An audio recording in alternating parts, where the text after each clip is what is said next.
This is the Copenhagen Wheel by Superpedestrian. I'm here in Cambridge, Massachusetts, where MIT is, and that's actually where this was born, in the Sensible Cities lab at MIT. The founder, SF, was working on solutions to bring technology into the lives of people in a way that addresses all kinds of different issues, whether it's water quality or air quality, transportation.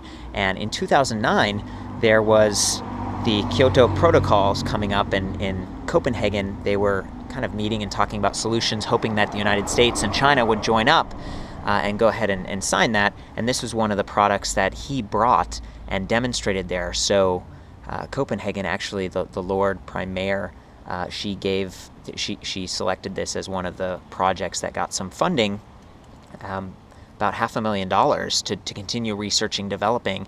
So here we are in 2014, and I'm looking at one of the later prototype versions, essentially a developer kit that's going to come out towards the end of Q4 2014.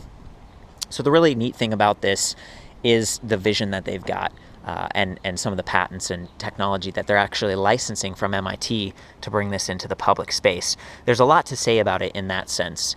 There are other electric bike wheel kits out there. There's like the Electron wheel from Curry. There's the Fly-Cly, which is actually similar and is kind of connected with Zehus out of Italy, and I guess he's a student from this MIT group. So this is really what started a lot of this everything in a wheel concept and ideation that was happening. And it's neat to see it in person and actually experience it. You can see even the spoke design and everything is fairly unique in this beautiful sort of disc.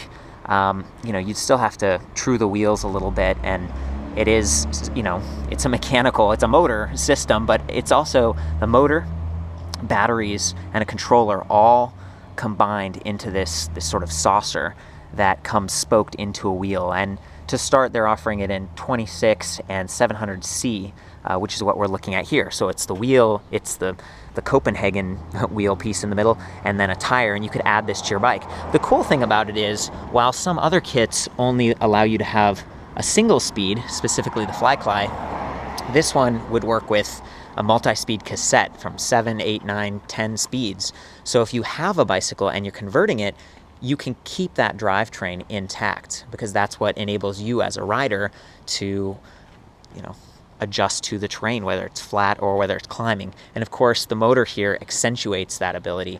It's going to allow you to go faster, it's going to allow you to climb better, and it even helps you to brake, which is really cool. So what we're looking at here inside is a 350 watt motor.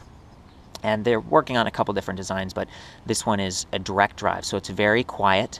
Maybe not quite as torquey as geared, but what it does allow you to do is really efficient regenerative stopping is how it's set up. So you pedal the bike forward, it automatically senses that you're pedaling. It even sort of on the fly senses your torque and cadence, and then it kicks in and starts assisting you.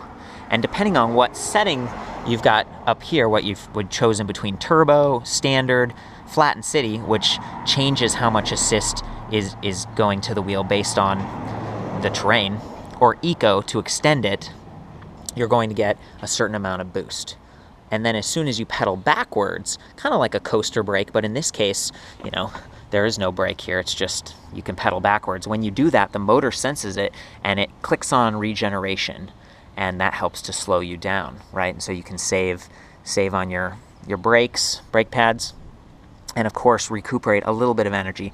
Not a whole heck of a lot, it kind of depends on your speed, but you can imagine if you're going down a hill, you can actually change modes here instead of pedaling backwards the whole time to exercise mode, and then it turns this into a little power station. It's just gonna create that drag and slow you down and, again, charge the battery. I have asked them about, you've got the motor, you've got batteries next to it, you've got regen happening. If it's a hot day, lithium batteries are temperature sensitive. So really hot is not a good thing. And they said, of course, they're doing all kinds of tests and making sure that this is going to perform that way. What the motor would do in that case, I think, is sort of adapt and provide less power or less regeneration based on internal sensors. So it protects itself essentially. And that's another good point. When this thing is fully charged, you really can't use regeneration because there's nowhere to push that energy.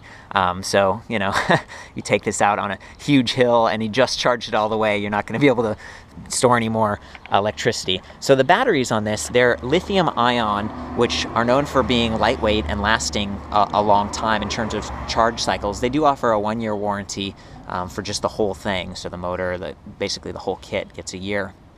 And if it's damaged or something, it sounds like because these are so unique, like the spokes, they could help repair those. So it's about 48 volts, 295 watt hours. So it's strong, but a little bit smaller, and that's part of what keeps the weight on this thing down. The whole wheel and everything together is about 13 pounds, so it's considerably more heavy than like the FlyCly, which is about 6.5 pounds. And considering that it's all towards the rear, this is a rear-heavy design. And, you know, I guess that's just something you kind of have to deal with to get that extra range and extra power that this offers. The battery is removable. You can see the door right there. So you could actually have a couple batteries and carry one with you or leave one at the office. You could charge them on or off the bike, and that reduces the weight of this wheel system. You could even take the battery off and just ride around if you wanted to. It's not the most stealth in terms of a visual appearance, right? Because it's this big red thing in the middle of your wheel, and they're offering it in 26 and 700C, as I mentioned before. I think in part because you couldn't really do a 20-inch wheel, it'd be too small. So it'll be interesting to see how this evolves. This is a product that, you know, it's like a beta product, and they're sending it out and wanting to get feedback and keep iterating and just getting better and better. I've heard them talking about a design that basically it senses, oh, you're in regen mode, but when you get really, really slow, regen doesn't really bring you to a complete stop. That's why you need basic rim brakes. But at some point, maybe it's smart enough to sense, oh, we're at like 5 miles per hour, and it activates a coaster brake. So they're really, they started with all these great ideas on the table. Again, the transition from regen to coaster brake. Another one is having all kinds of sensors inside the wheel that would detect air quality, moisture level, all of this. And you can imagine a distributed network of people riding, and the motor is sending this information to the smartphone app, which is required, and then that's sending it to the cloud. And so you're getting all these sensors out in the real world using this, and you can calculate energy savings and where people are riding and how the city needs to improve their infrastructure, all this great information. And I think, more and more electric bikes and smart devices will start, basically using services like this to improve the environment that we live in and to create efficiency in our community.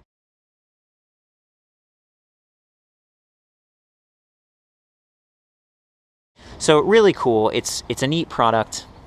The app is also pretty cool. You bring it up and it says, here's the battery. You choose one of the modes. If we go to eco, it actually estimates, I'm not at 100%, but 28 miles. Flat and city, again, that one's variable because if you're on flat, it gives you a little assist. If you're climbing a hill, it gives you more assist. So it's flattening the city. Standard, 19 miles, turbo, 12 miles. So obviously the more power you get, the lower the range is going to be. Then you can see your rides, kind of tells you how far you've gone, what day of the week, and then there's a profile. So there's kind of a social network aspect to this, so you can kind of compare with friends and that kind of thing. Note that this isn't plugged into the bike really right now, it's just sitting there. So I guess if you had this up all the time, it could wear the battery on your cell phone down a little bit, but you don't need to. You can turn the phone off, and once the wheel's unlocked, you're good. And that's the other thing. It does have sort of a lock my wheel feature, so that if you're leaving your bike somewhere, people can't really use it. I suppose they could ride away or just carry the bike away, but they wouldn't be able to use the system without a little bit of some sort of digital hacking. So it's neat to see that. I'm going to show the cogging on this. Again, this isn't a final version, so this is sort of preliminary review. But cogging is where there's a little bit of drag happening because the regen is always there. There's repelling happening with the magnets.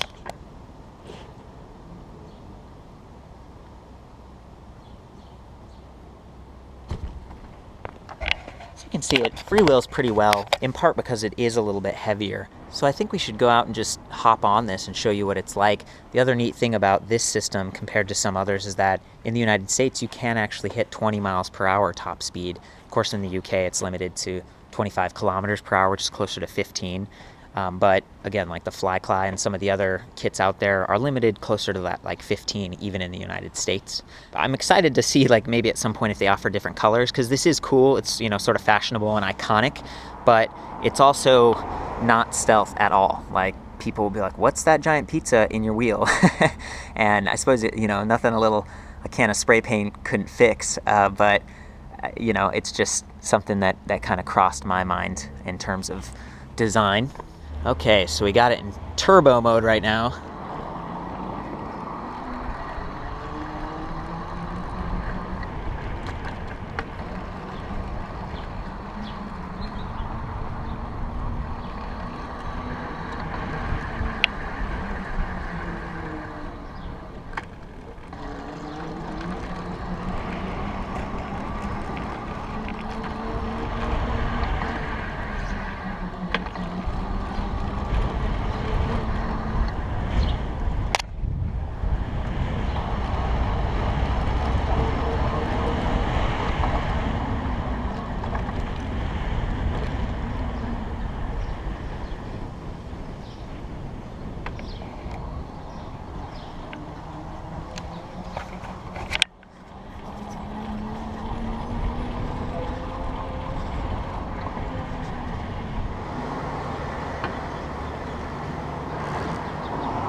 Regen.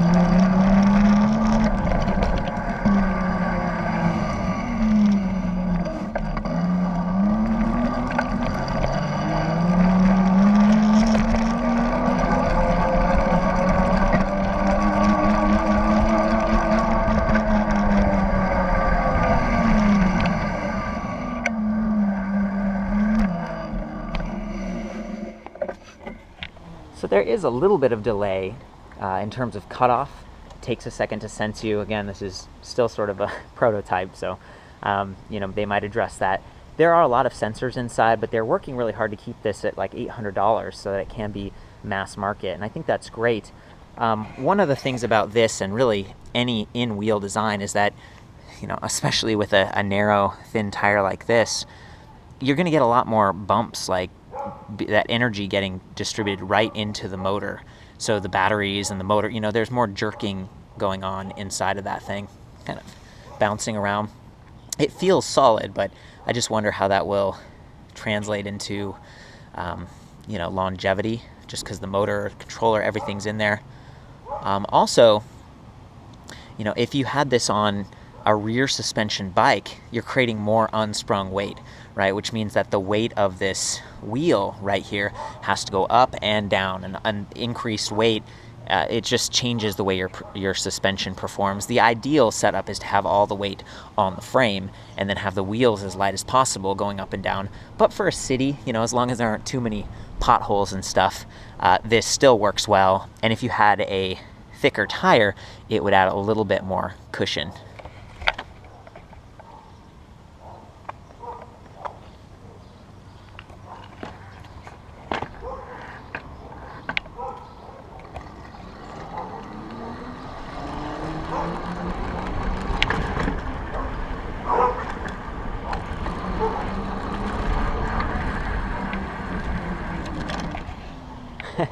I definitely love the pedal back feature. It's just intuitive, and it's nice to feel like that energy is going to good use instead of just being turned into heat. It's a sweet system, and the aspirations of these guys are pretty lofty. This idea of a super pedestrian, like, you know, that's me. I'm out on the streets, but being able to go faster and further and climb and do all of these things that I guess in a European city, it's like, oh, we're all close together, it's no big deal. But here in the States, where it's afar, to get places, and you get tired and hot and stuff. That's the whole idea behind electric bikes. But something like this that can be so easily added to anyone's bike, and then actually take you that step further with the technology, the interconnected network of people with cell phones. So as I mentioned before, these guys got like $500,000 at the meeting in Copenhagen, and since then Spark Capital, who invested in like Twitter and the Oculus Rift and stuff, they've invested, and some other guys. So they're definitely on the right path with this thing. So for the full written review on this, including specs and everything, and a forum which has a Superpedestrian area where you can talk about your kit or share developer stuff, if you want, as this does have sort of an open API and you can use it with Android or iOS to develop your own setups, you can check out ElectricBikeReview.com, and I'll see you there.